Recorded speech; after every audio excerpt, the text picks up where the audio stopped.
Hello, everyone. Welcome to Durrett's Take. It's that time of the week to go over my NFL predictions for this week.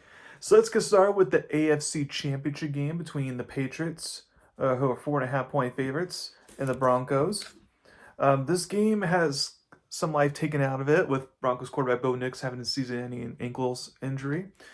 Despite that, I still can make the case for both teams to win this game. Like for the Broncos, for example, they have home field advantage. They get the advantage of being able to throw stuff out there with Jared Stidham that maybe the Patriots aren't expecting, and they're able to take advantage of that because Sean Payton's a good play caller.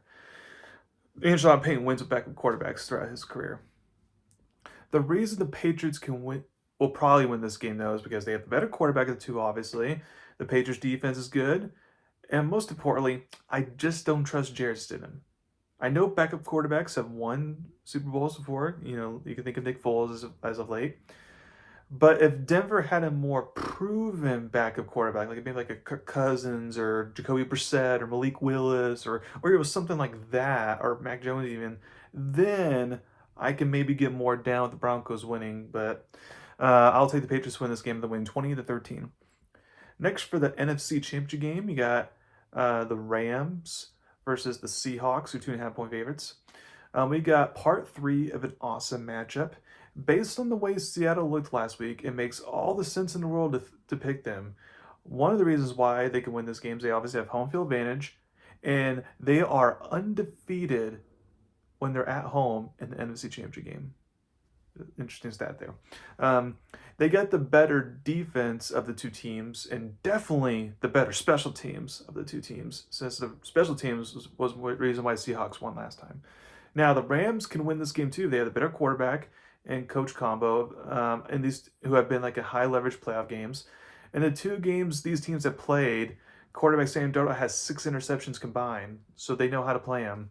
In my head, I think Seattle will win, but since my preseason pick was the Rams, I'm not going to back out of that at this point. So I have Rams winning barely 24-23. So now also something I'm going to do with predictions is that now we know the finalists for the different NFL awards, so I'm going to go over my predictions for that. First, we get the Offensive Rookie of the Year. The 5 finalists are quarterback Jackson Dart of the Giants, wide receiver Emeka Ibuka for the Buccaneers, running back Travion Henderson for the Patriots, wide receiver Tatoria McMillan for the Panthers, and then quarterback Tyler Shuck for the Saints.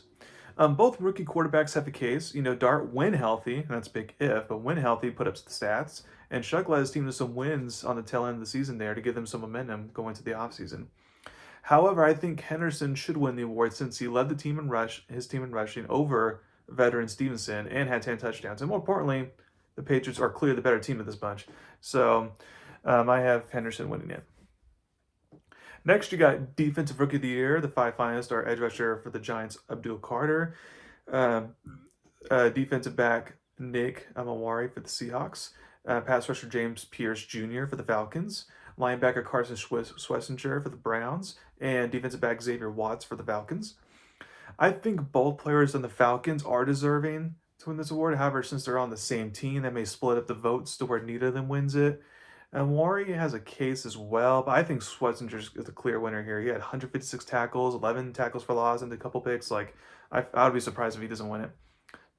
Next, we got Comeback Player of the Year. The 5 finalists are wide receiver Stephon Diggs for the Patriots, defensive end Adrian Hutchinson for the Lions, quarterback Trevor Lawrence for the Jaguars, running back Christian McCaffrey for the 49ers, and quarterback Dak Prescott for the Cowboys.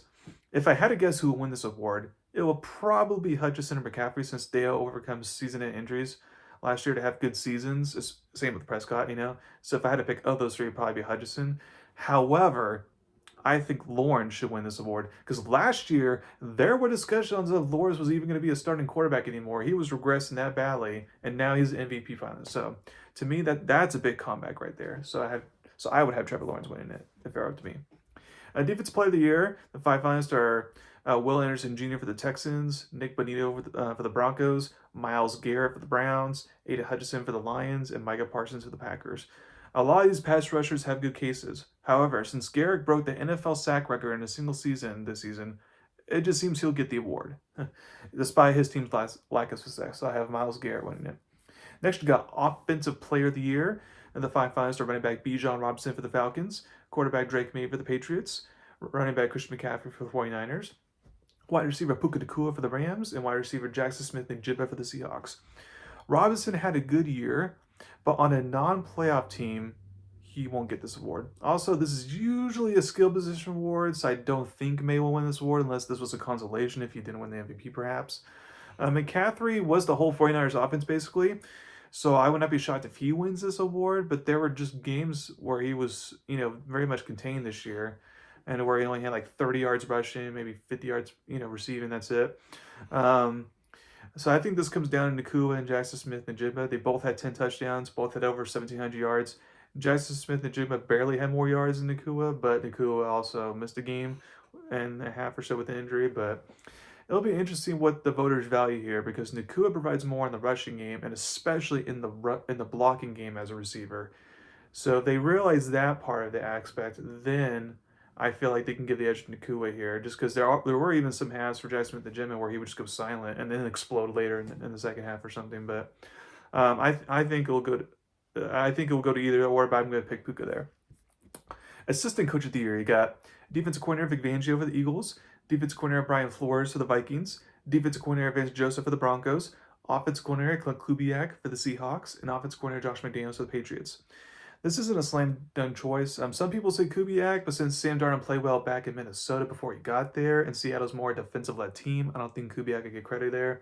Flores is obviously great, but since the Vikings have a good record, he won't win it. McDaniels has a great case. However, some people may point to that soft schedule the Patriots had and use that against him. So I think it comes down to Fangio and Joseph. It's a coin flip for me. The Broncos' defense was better in yards given up per game.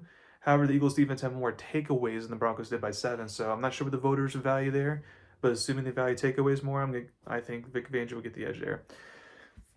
Next, we got Coach of the Year. You got Liam Cohen of the Jaguars, Ben Johnson of the Bears, Mike McDonald of the Seahawks, Kyle Shanahan of the 49ers, and Mike Vrabel for the Patriots. This is the hardest category to pick a winner. In fact, it's crazy that even Sean Payton, the number 1 seed in the AFC, not on there. Sean McVay, not on there. D'Amico Ryans, who started off like one of 4 ever and came back rising from the ashes. He's not. And then Jim Harbaugh, despite all the injuries that they've had on offense, and then still made the playoffs. I was surprised none of those 4 were on there, but because of the Patriots' soft schedule, I think that eliminates Vrabel from the winning award. I don't think Shanahan will win this award since he's the lowest playoff seed of these 5 finalists. But with all the injuries that the 49ers had on offense and defense, he definitely deserves this award. And the Liam Cohen, Jacksonville was one of the worst teams in the league last year, and then boom, he has them win the division. So he should definitely be deserving of the award as well. I think it'll come down to McDonald or Johnson, since those 2 coaches won their division and the toughest divisions in the league with the NFC West and NFC North. I think the edge would go to Johnson because the Seahawks have a great roster, especially on defense, so it's easy for McDonald to have success there. Johnson had to fix Caleb Williams after a bad rookie season, and he had win so many games despite not having the best defense, and more importantly, had to make so many late game comebacks to win games. So I think that counts for something. So I think Ben Johnson won it. And then last but not least, MVP, the 5 finalists are Josh Allen, Trevor for the Bills, Trevor Lawrence for the Jags, Drake May, Patriots, Chris McCaffrey, 49ers, and Matthew Stafford, Rams. But this is basically coming down to Stafford and May, as we all know. May had a good season, but I think he'll have plenty of chance to win MVP. And again, also maybe the soft schedule thing could be a factor because of Stafford's potentially last year, and he's never been an MVP finalist before, and this would be his best chance to get one. I think that he'd get the sympathy votes there, and therefore he gets his first ever MVP. So thank you very much for listening to my podcast today. Please subscribe to my channel and turn about me. Thank you very much, and you all have a wonderful weekend.